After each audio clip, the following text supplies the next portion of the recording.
Hello 12th class.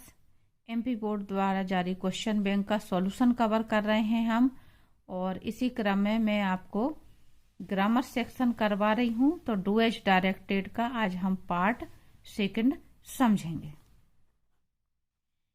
Part 1 में मैं आपको क्वेश्चन नंबर 22 तक करवा चुकी हूं। आज हम 23 से आगे समझेंगे। नेक्स्ट क्वेश्चन है आपका, change the voice of the following sentences. ये जो सेंटेंस दिए हुए इनके आपको पैसिव वॉइस बनाना है। पहला दिया है, I made the children loaf. Children आपका ऑब्जेक्ट है, इसको हम सब्जेक्ट बनाएंगे, और ये आपका पास्ट इंडेफिनिट सेंटेंस है, इसलिए पास्ट कंटिन्यूस की हेल्पिंग वर्ब लगेगी। और यहाँ पे लॉफ वर्ब आई हुई है, तो एक ही सेंटेंस में डबल वर्ब जब आती हैं तो हम उसको या तो इन्फिनेटिव रूप में लिखते हैं, या जेरंड रूप में, या पार्टिसिपल रूप में। तो आपका जो पैसिव वॉइस होगा वो इस तरह से हो जाएगा, the children were made to laugh by me. Last में हमें बाय करके सब्जेक्ट का ऑब्जेक्टिव केस लिखना होता है, यदि प्रोनाउन है तो यहाँ पे आपको ये ध्यान रखनी है, मेड वर्ब की थर्ड फॉर्म भी है, सेकंड फॉर्म भी है। इसके बाद जब हम लॉफ को रखेंगे तो यहाँ पे हम टू लगाएंगे। नेक्स्ट है आपका, दीज मैंगोज टेस्ट स्वीट। यहाँ पे आपको ऑब्जेक्ट नहीं दिया हुआ है, ऑब्जेक्ट को इन्होंने शुरू में ही रख दिया है। आपको सिर्फ इसको पैसिव वॉइस में चेंज करना है। तो आप ये समझ लें कि ये ऑब्जेक्ट को आपने सब्जेक्ट बना लिया। पैसिव वॉइस का एक मतलब ये भी होता है कि वर्ब की थर्ड फॉर्म। तो यहाँ पे हम इस सेंटेंस को प्रेजेंट इंडेफिनिट का है, प्रेजेंट कंटिन्यूस की हेल्पिंग वर्ब लगाएंगे और टेस्ट को टेस्टेड में चेंज कर देंगे। तो आपका पैसिव वॉइस बनेगा, these mangoes are tasted sweet. यानी हमने पैसिव वॉइस के तरीके से कंटिन्यूस टेंस की हेल्पिंग वर्ब लगा दी, टेस्ट की थर्ड फॉर्म रख दी, और स्वीट। क्योंकि सब्जेक्ट नहीं था इसलिए हमने बाय करके कुछ भी नहीं लगाया, और ऑब्जेक्ट नहीं था तो हमने यहाँ पे इसी को सब्जेक्ट मान करके पैसिव वॉइस बनाया है। नेक्स्ट है आपका, how many persons are attending the webinar. How much या हाउ मैनी से जब भी क्वेश्चन बनता है तो उसी के बाद ऑब्जेक्ट शब्द रखा होता है, जिस वस्तु की जिसकी संख्या या नाउन जो रखा होता है। उसके बाद यहाँ पे आपका हेल्पिंग वर्ब है, फिर आपकी मेन वर्ब है, और लास्ट में ये आपका ऑब्जेक्ट है जिसको हमें सब्जेक्ट बनाना है। तो हम इसको बनाने के लिए क्या करेंगे, हाउ मैनी से पहले बाय लगा देंगे, क्योंकि यहाँ पे उस तरह से सब्जेक्ट नहीं रहता तो हम पीछे बाय करके उसको नहीं रखते हैं। तो यहीं पे आपका लगेगा बाय हाउ मैनी पर्सन्स, वैसा का वैसा ही रहेगा। आगे हम जो चेंज करेंगे वो पैसिव वॉइस के नियम के अनुसार ही चेंज करेंगे। तो आपका सेंटेंस इस तरह से हो जाएगा, by how many persons are. Continuous tense है तो हेल्पिंग वर्ब उसी टेंस की रहेगी, पर्सन्स के अनुसार आर। वेबिनार जो आपका लास्ट में दिया हुआ था ऑब्जेक्ट रूप में, उसको हम क्या करेंगे, सब्जेक्ट के स्थान पर यहाँ पर रखेंगे आर के बाद। ये आ गया आपका। उसके बाद हमें बीइंग लगाना है, बीइंग अटेंडेड। और चूंकि यहाँ पे हमारा सब्जेक्ट नहीं है इसलिए लास्ट में हमारा बाय करके कुछ लिखना नहीं है, यहाँ पे हम पहले ही रख चुके हैं। नेक्स्ट है आपका, दिस बुक कंटेन्स 100 पेजेस। तो 100 पेजेस आपका ऑब्जेक्ट है, ये सब्जेक्ट बन जाएगा। और ये प्रेजेंट टेंस है इसलिए हम लगाएंगे प्रेजेंट कंटिन्यूस टेंस की हेल्पिंग वर्ब, 100 पेजेस आर। और ये आपको यहाँ ध्यान रखना है, कंटेन के साथ में फिक्स्ड प्रपोजिशन आता है तो हमें इसके बाद इनका प्रयोग करना है, और लास्ट में हम करेंगे बाय दिस बुक। तो पैसिव वॉइस बनेगा आपका, 100 पेजेस को सब्जेक्ट बनाया, आर कंटेन की थर्ड फॉर्म हो जाएगी contained, in this book. Content के साथ में हमेशा इन आता है तो हम यहाँ पे बाय नहीं रखेंगे। यही खास बात आपको यहाँ पे पैसिव वॉइस में ध्यान रखना है। नेक्स्ट क्वेश्चन है आपका, I live here since 2015। Right the correct form of the verb given in bracket. Since दिया हुआ है आपका, ये परफेक्ट कंटिन्यूस टेंस का उदाहरण है, तो हम चाहें तो प्रेजेंट परफेक्ट कंटिन्यूस लिखें या पास्ट परफेक्ट कंटिन्यूस या फ्यूचर परफेक्ट कंटिन्यूस। आमतौर पे हम प्रेजेंट टेंस लेते हैं, तो इसका जो आंसर है वो हो जाएगा आई के साथ में हैव का यूज होता है प्रेजेंट टेंस में। और भले ही आपको लिव का करेक्ट फॉर्म लिखने को कहा गया है, लेकिन वर्ब के साथ में टेंस के अनुसार जब तक हेल्पिंग वर्ब नहीं आएगी तो correct form of the verb नहीं मानी जाती है। तो यहाँ पे हम I have been living here since 2015 इस तरह से करेक्ट फॉर्म भरेंगे। नेक्स्ट सेंटेंस है आपका, they occupy all the rooms. Change into present perfect tense में चेंज करना है आपको इसमें। तो ये आंसर हो जाएगा, यहाँ पे द नहीं होगा, ये दे होगा। They have occupied all the rooms. Perfect tense में helping verb has, have, had होती है। दे प्लूरल है इसलिए इसमें हैव आएगा। और ऑक्यूपाई की सेकंड फॉर्म और थर्ड फॉर्म ईडी लगा के बनती है, तो जब हम ईडी लगाएंगे पीछे तो बाय को आई में चेंज कर दिया जाता है। यानी कोई भी सफिक्स जब हम जोड़ते हैं तो बाय को आई में चेंज कर देते हैं। ऑल द रूम्स वैसा का वैसा ही लिखा रहेगा, हमें सिर्फ वर्ब चेंज करनी। तो दे have occupied all the rooms. Next है आपका, all his friend loved at him. फिर से आपको पैसिव वॉइस चेंज करना है, तो आपका हिम को हम सब्जेक्ट बना लेंगे ही, और लव्ड वर्ब से समझ में आ रहा है ये आपका पास्ट इंडेफिनिट सेंटेंस है, इसलिए पास्ट कंटिन्यूस की हेल्पिंग वर्ब लव्ड एट। इसके साथ में भी पैसिव वॉइस में ये वर्ब प्रीपोजिशन आता है, तो आपको ध्यान रखना है यही आएगा। और बाय करके ऑल हिज फ्रेंड्स वैसा का वैसा ही, तो he was loved at by all his friends. Next sentence है आपका, हु टॉट यू फ्रेंच। फिर से आपका पैसिव वॉइस बनाने को दिया हुआ है, ये चेंज इनटू पैसिव वॉइस। तो ये फिर से आपका WH वर्ड है और इसमें सब्जेक्ट नहीं है, तो हम बाय करके पीछे ऑब्जेक्ट नहीं बना सकते हैं, तो हु को हम वापस से बाय हुम पहले ही चेंज कर देंगे। और उसके बाद आपका जो ऑब्जेक्ट है उसको हम सब्जेक्ट बनाएंगे। पास्ट इंडेफिनिट है तो पास्ट कंटिन्यूस की आपकी हेल्पिंग वर्ब लगेगी।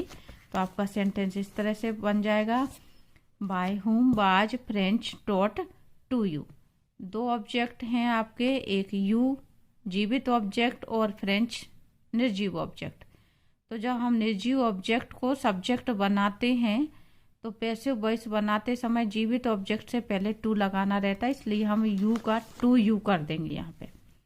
नेक्स्ट है आपका, rearrange the following words to make a meaningful sentence. आपको इन शब्दों को रीअरेंज करना है और मीनिंगफुल सेंटेंस बनाना है। तो आपका इस तरह से रीअरेंज हो जाएगा, exercise ensures a long and a healthier life. फिर से मैं आपको यहाँ पे, जैसे मैंने पिछले उसमें बताया था कि आपको रीअरेंज करते समय थोड़ा सावधानी रखना है कि कितने शब्दों को आपको क्रम से जमाना है। 1 2 3 4 5 6 और ये 7। आपको इस तरह से आंसर लिखने के बाद गिनती कर लेना है, वरना बच्चे शब्दों को छोड़ जाते हैं जल्दबाजी में। नेक्स्ट है आपका, the hotel was quite cheap, the hotel was very comfortable. Combine the sentence using not only but also. ये आपका कंपाउंड सेंटेंस का एग्जाम्पल है, तो ये ध्यान रखना है आपको। Not only but also say combine करने के लिए बोला है, लेकिन एग्जाम में यदि आ जाए में कंपाउंड सेंटेंस तो आप ध्यान रखें कि ये not only but also say जुड़ करके ही बनेगा। नॉट ओनली का प्रयोग हम पहले वाले सेंटेंस में हेल्पिंग वर्ब के बाद करते हैं, और बट ऑल्सो का प्रयोग हम दोनों सेंटेंस के बीच में वहाँ पे करेंगे जहाँ से ये दूसरा सेंटेंस की हेल्पिंग वर्ब प्रारंभ हो रही है, और जितना हमारे दोनों में आ रहा है उसको हम रिपीट को छोड़ देते हैं। कंपाउंड सेंटेंस में अधिकतर चीज़ रिपीट होती, तो रिपीट चीज़ को हम क्या करेंगे, छोड़ देंगे। तो आपका सेंटेंस हो जाएगा the hotel was not only cheap but also very comfortable. यानी इसमें दोनों के ऑब्जेक्ट अलग हैं, तो कंजक्शन जो लगेगा वो इन दोनों ऑब्जेक्ट के बीच में ही लगेगा। नेक्स्ट है they did not come to the party, they did not apologise for it. फिर से आपका कंपाउंड सेंटेंस है, नाइदर नॉट से आपको कंबाइन करना है। जब दोनों ही सेंटेंस नेगेटिव होते हैं तभी हम नाइदर नॉट से वाक्यों को जोड़ते हैं, तो ये भी आपको ध्यान रखना है। कंपाउंड सेंटेंस बनाने को आ जाए, दोनों सेंटेंस नेगेटिव हैं तो आप नाइदर नॉट से उसको जोड़ेंगे या फिर अकेले नॉट से भी जोड़ सकते हैं। तो यहाँ पे नाइदर का प्रयोग हम वहाँ करेंगे जहाँ पर नॉट लगा हुआ है, और नॉट लगा करके दूसरे सेंटेंस को जोड़ देंगे। लेकिन ये ध्यान रखना रहता है कि जिस सेंटेंस में नाइदर नॉर का यूज हो रहा है उसको नेगेटिव से वापस हम पॉजिटिव बना देते हैं। तो यदि हम इसको पॉजिटिव बना रहे हैं तो do not, does not, did not ये होता है, तो उसको हटा दिया जाता है और उसी अनुसार वर्ब में चेंज किया जाता है। इनके अलावा कोई हेल्पिंग वर्ब के बाद नॉट है तो सिर्फ नॉट को हटाते हैं, हेल्पिंग वर्ब को नहीं हटाते। अभी हम डिड नॉट को हटाएंगे तो हम मेन वर्ब की जो फॉर्म है कम उसको केम करेंगे, और यहाँ पे अपोलोजाइज है तो उसको अपोलोजाइज्ड करेंगे। तो आंसर होगा आपका they neither came to the party nor apologised for it. जितना रिपीट हो रहा है उसको हम छोड़ देंगे। दे डिड नॉट तो दे नाइदर, डिड नॉट को हटा के नाइदर का यूज किया हमने। कम का हो गया came to the party, nor क्योंकि ये इतना फिर रिपीट हो रहा है, apologised for it. He saves money so that he may buy a car. Change the above sentence into a non-finite clause. Non-finite clause में कोई अलग से कंजक्शन हमें नहीं लगाना रहता है। इसमें हमें टू प्लस इन्फिनेटिव या पार्टिसिपल या जिरंड इन सभी से वाक्य को जोड़ना होता है। तो ये आप देखें कि दूसरे वाले सेंटेंस में मतलब पहले जो वर्ब दी है दूसरी वाली वर्ब किस फॉर्म में दी है। यदि वर्ब की फर्स्ट फॉर्म दी है तो हम 2+V1 से सेंटेंस कंबाइंड करते हैं, और यदि आगे दूसरी वर्ब में ING दी है तो आमतौर पर पार्टिसिपल से जुड़ जाता है। तो इसका आंसर हो जाएगा he saves money to buy a car. He saves money so that he में हट जाएगा आपका, यानी कंजक्शन हट जाएगा, सब्जेक्ट और हेल्पिंग वर्ब भी हट जाएगी। हम कहाँ से रखेंगे सेंटेंस को, टू से रखेंगे, टू लगा करके वर्ब की फर्स्ट फॉर्म से सेंटेंस को रखेंगे। ये दूसरे तरीके से भी इसको बताया गया है, he is saving money to buy a car. दो तरीके हैं आपको जो समझ में। नेक्स्ट है आपका I fail to understand what I had done to arouse his fury. I fail to understand मैं यह समझ पाने में असमर्थ था कि व्हाट आई हैड डन मैंने ऐसा क्या किया कि उससे क्रोध आ गया। The above sentence is a nominal clause, adjective clause, adverb clause. Nominal clause यानी नाउन क्लॉज, जो सेंटेंस पहले सेंटेंस में यानी प्रिंसिपल क्लॉज में जुड़ करके नाउन का काम करता है। व्हाट से जुड़ा हुआ है ये सेंटेंस, तो नॉमिनल क्लॉज की पहचान ये है कि जो WH वर्ड जब कंजक्शन का इसमें काम करते हैं तो उसका वही मीनिंग निकलता है जो WH वर्ड का मीनिंग है। जबकि हम इसको यदि रिलेटिव क्लॉज में जोड़ते यानी एडजेक्टिव क्लॉज में यदि कंजक्शन का ये काम करता तो वहाँ पे जा से मीनिंग निकलता, जो कि, जैसा कि, जिससे कि, इस तरह का, जिसका कि। यहाँ पे निकल रहा है वाट आई हैड डन, मैंने क्या किया। क्या मीनिंग है वाट का और क्या ही निकल रहा है, तो यहाँ पे आपको ये ध्यान रखना है, ये नॉमिनल क्लॉज है आपका, यानी नाउन क्लॉज। साधारण सी भाषा में हम इसको नाउन क्लॉज कहते हैं। नेक्स्ट है आपका who are they, I don't know. Combine the sentence using a noun clause. फिर से हमें नाउन क्लॉज से कंबाइन करना है, तो इसमें आई डोंट नो जो सेंटेंस दिया हुआ है उसको हम पहले रखेंगे, क्योंकि इसका मीनिंग इसी तरीके से निकल रहा है। ये प्रिंसिपल क्लॉज है, ये पीछे जाएगा सबऑर्डिनेट क्लॉज। तो I don't know who they are. अब जोड़ने का जो तरीका है, WH वर्ड स्वयं कंजक्शन का काम करता है, लेकिन WH वर्ड के बाद जो हेल्पिंग वर्ब होती है उसको हम सब्जेक्ट के बाद रख देते हैं, यानी क्वेश्चन नहीं रहेगा, ये अब सिर्फ कंजक्शन का ही काम करेगा, हु। दूसरा आपको यहाँ पे जो ध्यान रखना है, हु के बाद आर हेल्पिंग वर्ब है, इसलिए हमने सब्जेक्ट के बाद रख दी। लेकिन यदि डू होता, डज होता, डिड होता, तो ऐसी हेल्पिंग वर्ब को हमें हटाना पड़ता है। अभी आपका आंसर हो जाएगा I don't know who they are. मुझे नहीं मालूम वे कौन हैं। अभी मैंने ऊपर बताया कि जो WH वर्ड होते हैं उनका वही मीनिंग निकलता है, यानी नॉमिनल क्लॉज में WH वर्ड का मीनिंग का से निकलता है, कौन है। मुझे नहीं पता वे कौन हैं, कौन का WH वर्ड का वैसे भी, हु का वैसे भी मीनिंग कौन होता है। नेक्स्ट है आपका द एप्पल इज टू सोर to eat.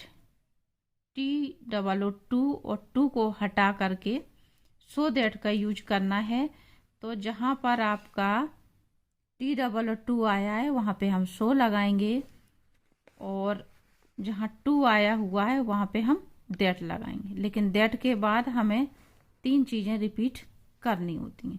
The Apple is so sour that it can not be eaten. यहाँ पे निर्जीव चीज है द एप्पल, इसलिए हमने दैट के बाद इट प्रोनाउन को रिपीट करा, यानी शुरू में जो सब्जेक्ट होता है उसकी प्रोनाउन हमें दैट के बाद रिपीट करनी होती है।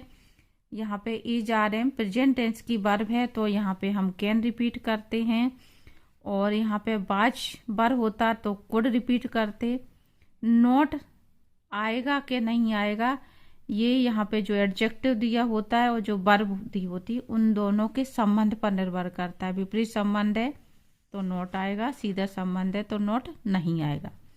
तो यहाँ पे एप्पल खट्टा है तो खाना मुश्किल पड़ेगा। तो यहाँ पे जब भी इट को सब्जेक्ट बनाते हैं, द एप्पल के लिए इट बनाया है, तो बी को रिपीट करने के बाद वर्ब की थर्ड फॉर्म कर दी जाती है।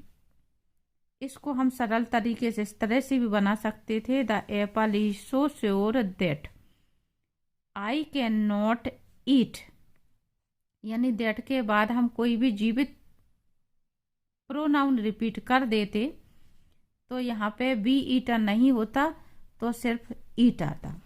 पीछे सेंटेंस जो मैंने करवाए हैं शुरू के फर्स्ट पार्ट में, आप उन्हें थोड़ा सा देखेंगे तो समझ में आपको आ जाएगा। नेक्स्ट क्वेश्चन है आपका हर पेन पुट इंक सम सी इन। 1 2 3 4 5 6 7 शब्द दिए हुए हैं, आपको रीअरेंज करना है इन्हें। तो रीअरेंज करने के लिए आपको वही देखना है, सब्जेक्ट हुआ सी, वर्ब हुई पुट, उसके बाद हमें ऑब्जेक्ट ढूंढना है वर्ब के तुरंत बाद, और लास्ट में हमारे अदर वर्ड जाएंगे। तो सी पुट सम इंक इन हर पेन। मैंने अभी शब्दों को गिनती किया, यहाँ पे आपको शब्दों को गिनती कर लेना है 1 2 3 4 5 6 और 7। नेक्स्ट है आपका not me dare disobey he. Answer हो जाएगा he dare not disobey me. Me कभी भी सब्जेक्ट नहीं बनता है, तो इसमें सब्जेक्ट आपका ये हुआ। उसके बाद dare not helping verb, modal helping verb हो गई। और फिर आपका आएगा डिसओबे, लास्ट में ऑब्जेक्ट मी। नेक्स्ट है आपका minute you could a few for wait please. तो could you wait for a few minute please, इस तरह से हो जाएगा आपका। अगला है आपका could you lent me your dictionary. Lent, तो यहाँ पे जो लेंट दिया हुआ है ये इनकरेक्ट है। कुड मॉडल का जब प्रयोग किया जाता है तो यहाँ पे वर्ब की फर्स्ट फॉर्म ही आती है। यहाँ पे पोलाइट रिक्वेस्ट के लिए could you lend me your dictionary, क्या मैं आपकी डिक्शनरी ले सकता हूँ। और यहाँ पे क्वेश्चन मार्क लगाना हमको, क्योंकि कुड से सेंटेंस प्रारंभ है। तो 2 करेक्शन करने हमको, ये ध्यान रखना है। नेक्स्ट है आपका I am looking forward to I attend your wedding tomorrow. फिर से हमें 3-4 सेंटेंस दिए हुए हैं, 2 सेंटेंस दिए हुए हैं। इन्हें नॉन फाइनाइट क्लॉज से जोड़ना है। नॉन फाइनाइट यानी 2 + V1 इन्फिनेटिव से, जिरंड से या पार्टिसिपल से जोड़ना है। I am looking forward to, दूसरे सेंटेंस में वेडिंग ING फॉर्म दिया हुआ है, तो यहीं से आपका सेंटेंस जुड़ जाएगा। I am looking forward to, पहला सेंटेंस वैसा का वैसा ही। उसके बाद पहले वाले सेंटेंस में मेन वर्ब की फर्स्ट फॉर्म दी है अटेंड, वहां से हम सेंटेंस को लिखेंगे attend your wedding tomorrow. Conjunction अलग से हमें लगाने की जरूरत नहीं है, टू पहले से ही दिया है तो उसी के बाद वर्ब की फर्स्ट फॉर्म से जुड़ जाएगा। सेकंड है आपका प्रिया लव्स कॉफी, प्रिया ड्रिंक्स हॉट कॉफी। तो ये आ जाएगा आपका पहला वैसा का वैसे ही, प्रिया लव्स, फिर आएगा टू ड्रिंक हॉट कॉफी। दूसरे वाले सेंटेंस की वर्ब की फर्स्ट फॉर्म से सेंटेंस जुड़ जाएगा। जब हम इस तरह से यूज करते हैं इन्फिनेटिव में, तो वर्ब में SEIS का यूज नहीं किया जाता है। नेक्स्ट है आपका combine the following pair of sentence using non finite clause beginning with participle ING या ED। पार्टिसिपल से प्रारंभ करके सेंटेंसों को आपको यहाँ पे कंबाइन करना है। The girl was injured in the accident, the girl was taken to hospital. इस तरह से जब हम सेंटेंस को जोड़ेंगे तो हमें ये ध्यान करना है कि पहला काम क्या हुआ। जो काम पहले हो रहा है उसके साथ में हमें पार्टिसिपल का यूज करना है। तो ING लगा के भी पार्टिसिपल का काम होता है और थर्ड फॉर्म से भी होता है। तो जब काम हो रहा है, काम चालू है, खत्म नहीं हुआ, समाप्त नहीं हुआ, तो हम ING वाले पार्टिसिपल यानी प्रेजेंट पार्टिसिपल का यूज करते हैं। और काम हो चुका तो हम थर्ड फॉर्म का यूज करते हैं। तो the girl was injured in the accident, लड़की एक्सीडेंट में घायल हो गई। The girl was taken to hospital, लड़की को हॉस्पिटल ले जाया गया। तो पहले काम क्या हुआ, घायल हुई तब हॉस्पिटल ले गए, लेकिन घायल हो चुकी थी, तो इसमें पास्ट पार्टिसिपल आ रहा है, इसलिए हम लिखेंगे इंजर्ड इन द एक्सीडेंट। कहाँ से, पहले sentence, injured in the accident the girl.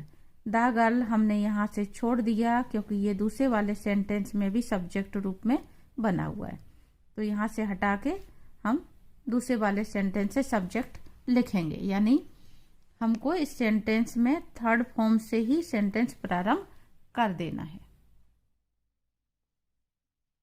Injured in the accident the girl was taken to the hospital, घायल लड़की को हॉस्पिटल ले जाया गया। दूसरा है he looked over his shoulder, he saw the police chasing him. Looking over his shoulder, he saw the police chasing him.